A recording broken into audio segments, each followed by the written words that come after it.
High, আমি সব্য। জানো তো, এই ছোট্ট কলসিটা বাবা পয়লা বৈশাখে এনেছিল হরি মন্দিরে ঝোলানোর জন্য। আমাদের এখানে এটা নিয়ম, পুরো বৈশাখ মাস এটা মন্দিরে ঝোলানো থাকে তুলসী মায়ের ওপর। আর এই কলসিটা পরের বছর আবার নতুন করে আনতে হয়। আচ্ছা, এই নিয়মটা কি তোমাদের বাড়িতেও মানা হয়? আর এটা কেন করা হয় তাও আমার জানা নেই।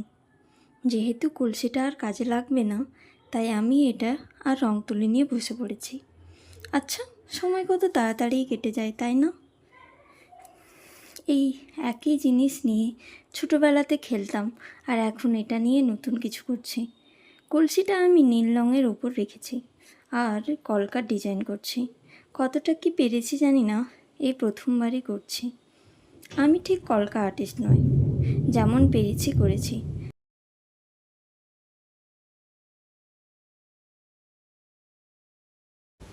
আচ্ছা, বলো তো, এটাই আমি আর কি করতে পারি? আমি ভাবছি এটায় একটা তুলসী গাছ লাগাবো। সবশেষে ভার্নিশ দিয়ে একটা কোট করে নিয়েছি। আর এই হলো কলসির ফাইনাল লুক। ভিডিওটা ভালো লাগলে অবশ্যই একটা লাইক করে দেবেন।